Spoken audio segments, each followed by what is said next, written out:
Alright, so good morning.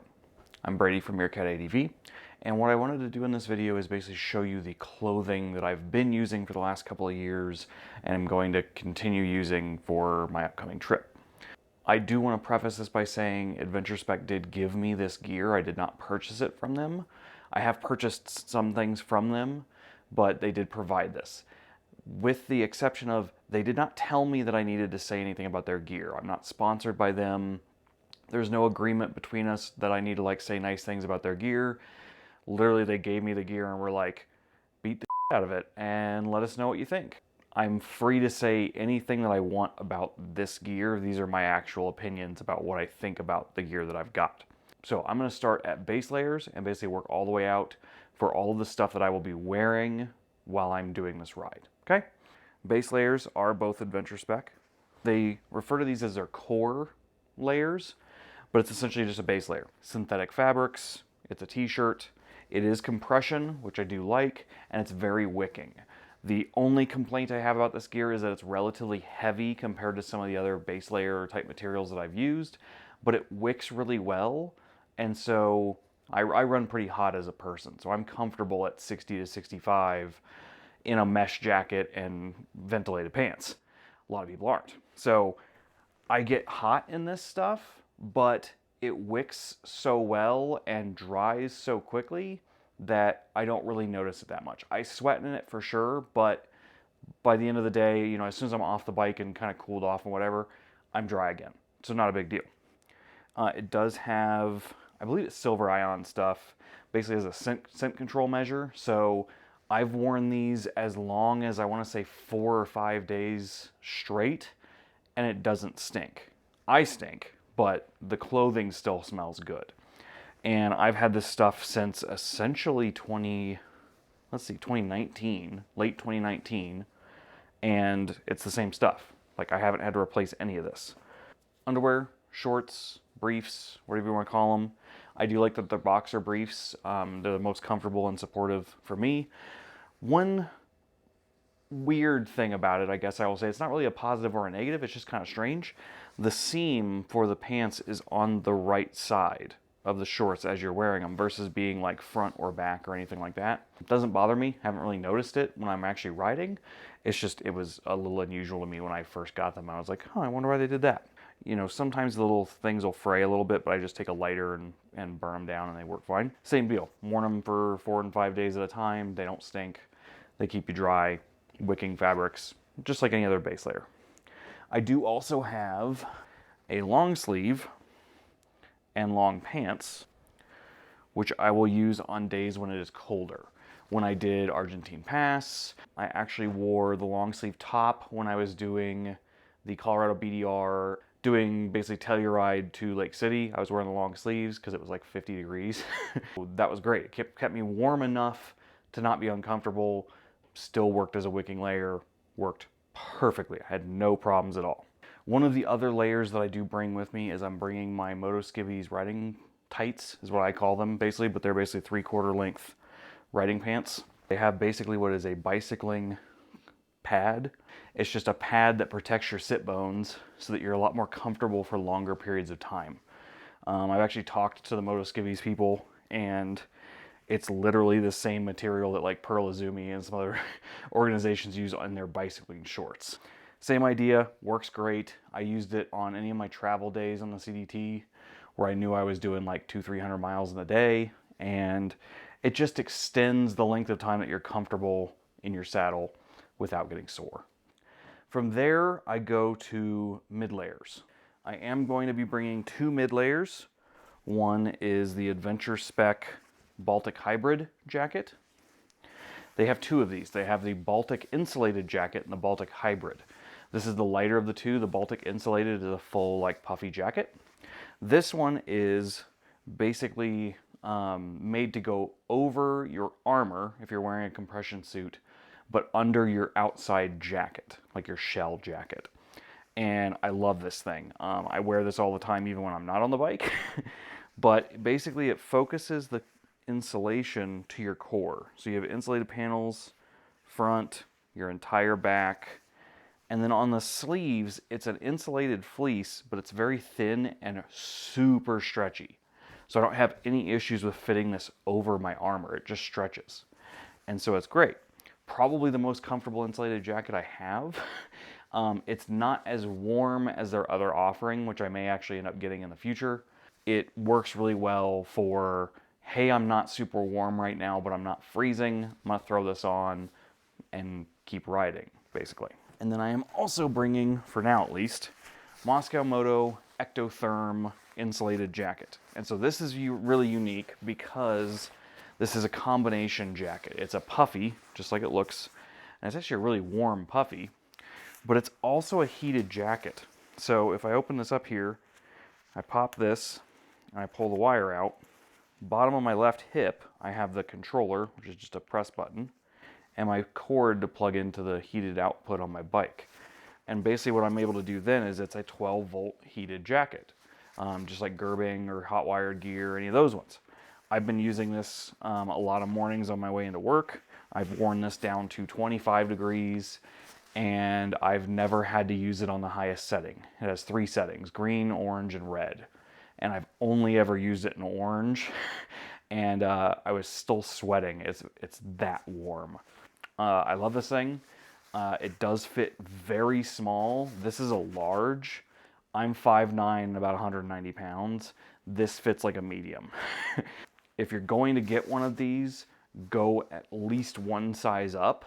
And if you're on the fringe of being between being the larger size, go another one up, because it's really like here. This is a large.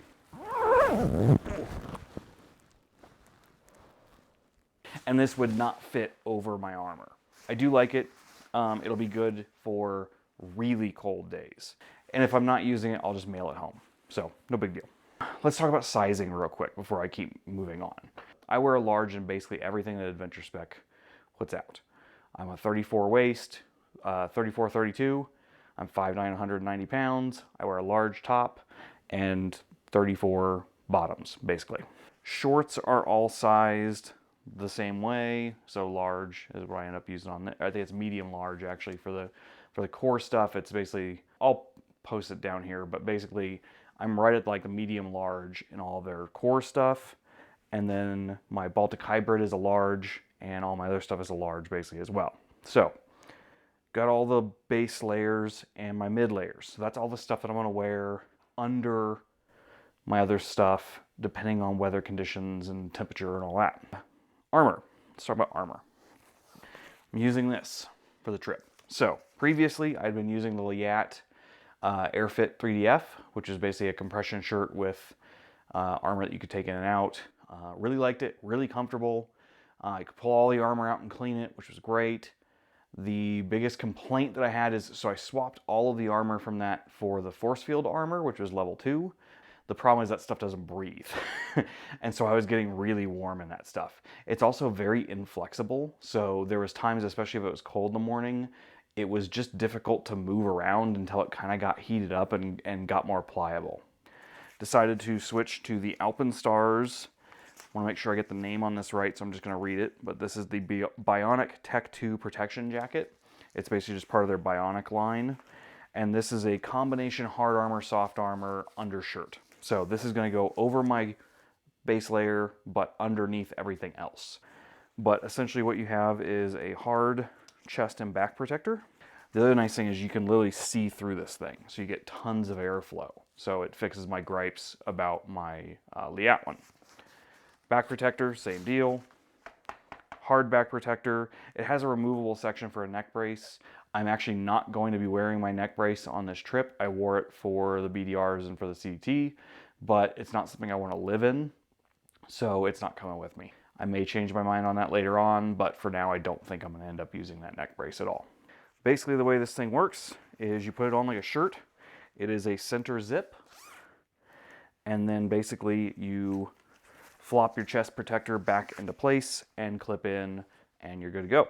So this is a medium. I probably could have gone up to a large. This fits really tight, but I also know that this is going to break in and get looser as I wear it. That happened with my Liat as well. I think that one's actually a large. It just gets looser over time, so I wanted to take that into account. One of the nice things about this one is you actually have abrasion resistant panels on the sleeves. So if you end up doing something like a jersey or a vest where you can zip the sleeves off, you can do it and still have some abrasion resistance just on your suit. So you don't have to worry about, ripping your Under Armour protection, that kind of stuff. That's my armor. For outer layers, for pants, we have the Mongolia trail pants. The only difference basically between the Mongolia and the Atacama pants from Adventure Spec is the Atacama is an in the boot pant and the Mongolias are outside the boot pants. I prefer outside the boot pants because I don't like stuff getting into my boots, and it just works for me. So, personal preference. Other than that, they're the same pant. You've got some nice stretchy fabric here in all of your expansion areas. Backs of your knees are really nice. These are the most comfortable riding pants I've ever worn. I love these things. You have a built-in belt, zipper and button closures. You've got great big mid-thigh vents, which when you're on the bike, especially if you're standing up, are amazing. You can actually feel the air going by your legs. 2 slash pockets are the only pockets on the pants. I kind of agree with Adventure Spec on this in that I would rather not have big baggy pockets on my pants because that's just something to fall on and I don't want to do that. They do have armor pockets built in. I will be using armor in the pockets. I'm using Force Field Level 2 for all of my armor. You can wear these with knee braces. I have worn these with, Leatt X-Frame knee braces. I wore those on the Arizona BDR and the Colorado BDR. I didn't wear them on the CDT because the knee brace itself was too hot. I was getting heat rash on my legs. And so I switched back to just using the armor in the pants, and I really like that. So I have all the flexibility that I need without having the additional heat and just discomfort of having the knee brace on. One of the big things that I really like about these pants is the closures at the ankles. So you have Velcro, like most pants, but the other thing you have is a Fastex buckle. And basically what that allows you to do is really make sure that the closure of the pants is always going to stay shut. If this gets wet, covered in mud especially, the Velcro just stops working. And that's any Velcro, that's not just them. And by having the buckle closure, it never comes off. You're always going to have that nice solid closure. Little baffles here for additional stretch. Really can't say enough about these pants. I love these things. These are 34. The only problem I've had on these pants, and again, these are essentially 2.5 years old at this point, is I blew out the crotch on them when I was doing West 38 Motos tour. And ironically, while I was at Overland Expo, there was a seamstress there doing repairs, and she sewed them up, and they're perfect. You couldn't tell that they were ever anything wrong with them. Tons of really hard use and have not had any problems. Jackets. I do have 2. I'm going to talk about that in a minute, but I will possibly switch back and forth. But primary jacket is going to be the Atacama jacket. The only difference between the Atacama and the Mongolia in this case, the Atacama is made to work with a neck brace. The Mongolia has a full collar, and so it's not really, you can still put a neck brace over it, but it's not made to fit underneath it. If you look at any of my old videos from the CDT or the BDRs and stuff, I have the neck brace on. It works really well with this. It still works without the neck brace, which is how I'm going to wear it, for this upcoming trip. I just put a neck buff on to keep like rocks and dirt and stuff from like hitting me in the neck. Mostly it's bugs, to be honest. It does have pockets for armor, shoulders, elbows, and back. I will obviously be using the compression shirt, so I won't put armor in the jacket, but it does take it if you want it to. One thing I did notice with the Atacama is that if you have the armor in the jacket and you're wearing it without a neck brace, it tends to ride up in the front because the back protector pulls the back down. Just one of those things. This is a fully mesh jacket. If I hold this up to the light, you can actually see through it. Obviously, you're not going to be able to because you're behind the light, but it is very, very vented, which is perfect for me because I run hot, but it's not waterproof. So if you want waterproofing, you got to do what I do, which is wear shells, but I'll get into that later. So 2 chest pockets, and then you have what I call a kangaroo pocket in the back, which is basically a full length. It does pass all the way through. Little pocket on the back in your lower back area. I normally use it for little stuff. I'll throw snacks back there.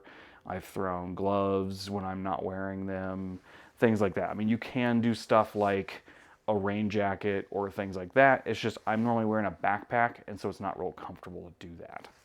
This is sized to be worn over or under a hydration pack. So you could put a low profile hydration pack underneath this and it would still fit. It's made to have the neck brace under the jacket. It'll fit just fine. That means that you get a little bit of extra room.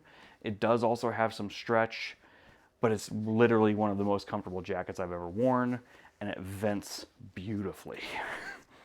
The other jacket that I may or may not have with me is the Adventure Spec Linesman jacket. This is basically a cold weather jacket. It's not a full winter jacket because it's not fully waterproof, but it is partially insulated and much warmer than the mesh jacket. Not vented, not mesh at least. It does have vents. You have 2 chest pockets, which are double as vents, and you have 2 rear exhaust vents behind your arms. The other thing that happens with this is you can zip the sleeves off and change this into a vest. The shoulder pocket for the armor tucks out of the way, and you can just wear it as a vest. I've never done that with this jacket. I may start with this jacket because I'm starting in April and it's going to be fairly cold, but I haven't decided yet. For someone who either rides in really cold weather regularly or runs really cold, this is a great option. I'm comfortable in this jacket to probably 65 degrees, and then I'm gonna start sweating.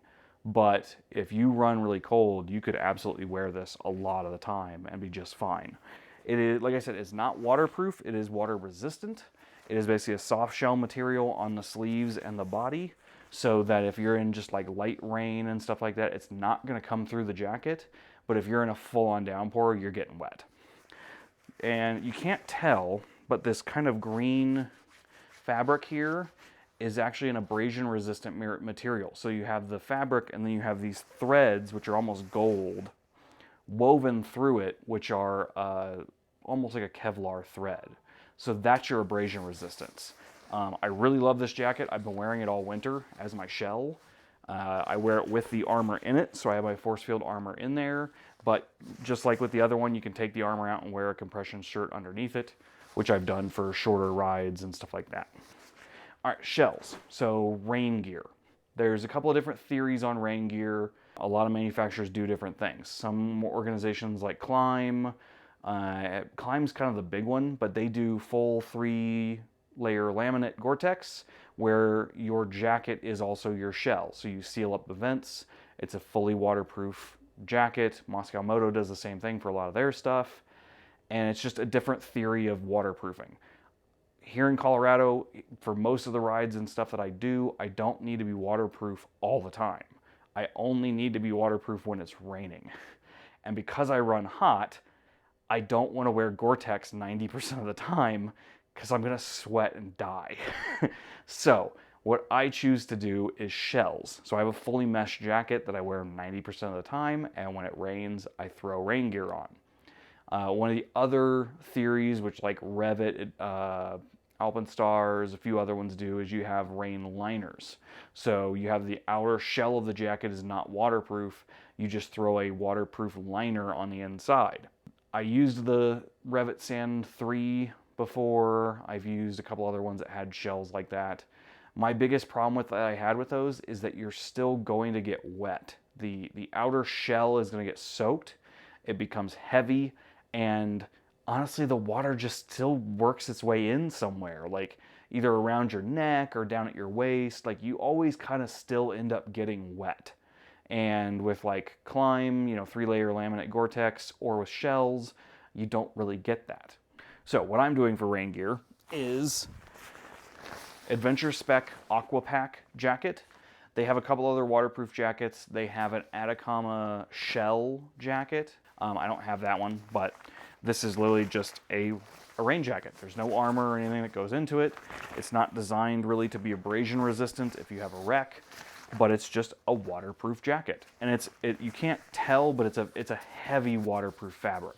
I've been in some torrential downpours as well as snowstorms, and I have been dry. It doesn't have a hood. It does have a little pull closure for the neck if you want to tighten it down. This thing fit around my neck brace, so I didn't have any problems with that, but I've worn this a couple of years now in some pretty crappy weather, and I stay dry. Wrist closures are Velcro, just like just about everything else. Waist closure also does have a pull tab to tighten it up if you want to kind of cinch it around your waist to keep it in place. But this thing's great. New for this trip is my rain pants. I had been using a pair of Revit, oh, what are they called? It was a pair of basically cheap Revit rain pants. They just pulled on over your existing whatever, and that was fine. The biggest thing that I didn't like about those is they were difficult to get on and off because you had to pull them on over your existing clothes. So, for this trip, I have the Klim Enduro S4 rain pants.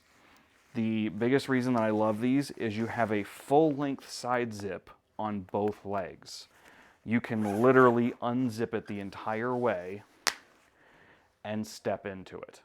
If you've ever been under an overpass or on the side of a road in a driving rainstorm trying to put your rain gear on, you will appreciate a full-length side zip on your pants. Adventure Spec doesn't make a rain pant yet. They have one coming. I'll probably get it when they get it. But for now, this is what I'm going to be using. I've used this in a couple of, actually, snowstorms, actually. And I love these things. So, fairly heavyweight fabric, but again, no armor, no abrasion resistance. It's just a rain shell, and that's all I need it to be. This stuff rolls up and packs up really nice, so it gets shoved in a bag where it's accessible, and if it rains, I pull over and throw it on. Other than that, I do have boots and a backpack. For my ongoing travels, I will be wearing the Alpenstars Toucan Adventure Boot, not my Tech 7s. So I've used Tech 7s for the Arizona BDR, Colorado BDR, and CDT, and I won't be using them going forward. The primary reason for that, comfort and waterproofness. My Tech 7s are very not waterproof, as I proved on the CDT when I drowned in the creek and had wet boots for the next 3 days. These are waterproof basically up to here, and they are fully waterproof. So if it's just raining, you know, whatever, I'm good to go. If I submerge past, you know, basically knee height, that's my problem. The other thing is comfort. So the Tech 7s are really nice, but they're very restrictive. For an enduro boot, they're probably about as comfortable as you get. But for an everyday riding boot and the fact that I'm going to be walking around fairly often, they're not great. It's like wearing ski boots. So, and they're squeaky as hell. That was one annoyance that I always have with the Tech 7s is they always squeak if you're walking. If you're on the bike, you don't notice it. But these, you have an ankle hinge right here, which also if it starts squeaking, you can oil it, which is great. I actually use the little synthetic lube that comes with the Arai helmets because it's basically like silicone spray, so it works great. Still have shin plate, still have a steel shank in the boot to keep from basically folding your toe in if you were to have your bike land on you. So it's in between, it's probably about as protective as like a Tech 3. It's not as protective as the Tech 7s, but it is a still strongly protective boot while having all of the adventure features that I need for when I'm on the bike. So great tread on the bottom. You can get them resoled because it's a stitched sole. So if I wear these out, I can get them resoled without having to worry about them still being waterproof and stuff like that. So that's my boots. Helmet is still, actually let's talk about the backpack. Backpack is going to be a Kriega R20, right? It says it somewhere, yeah.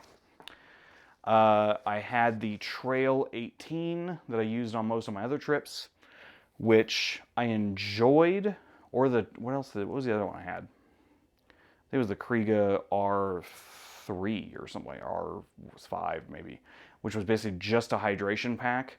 That was fine, but I need a little bit more storage and capacity. So the R20 has the ability to be a hydration carrier as well as carry 20 liters of stuff. The biggest thing I'm going to have in here is my drone. I'm using a different drone for this trip, and so it won't fit in my tank bag anymore. And I don't really want to put it on the bike because it makes it more difficult to get out and utilize. Still have the regular quad lock closure in the front. Yeah, it's just, Kriega makes the most comfortable motorcycle backpacks that I've ever worn, so that's what I'm using. And helmet is still, sorry I got stuff in here, but it's still just the XD4. So it's a different one than what I had last couple of years, because that helmet was pretty beat up. And but yeah, still an XD4. Socks I'm not going to worry about. I have a couple of different pairs of riding socks I use. That's basically everything I'm going to be wearing on my person while I'm on this trip. I love the Adventure Spec stuff. It was one of those things of, you know, the Adventure Specs company motto is light is right. And they layered their gear like you would layer gear if you were mountaineering, hiking, like I did on the CDT when I was hiking the CDT. You know, you start with base layers and you move out to a shell. And you do it for any weather condition that you encounter. It allows you to be the most flexible based on the environmental conditions and still be as light as possible without having a bunch of extra features that you aren't using or don't need. That's why I'm choosing Adventure Spec. They also fit me really well. If you're super tall and super skinny, it may not fit you as well. They do tall sizes, they do short sizes, so there is that. It's the most comfortable gear I've ever used, and it's worked in everything from basically 25 degrees to 106.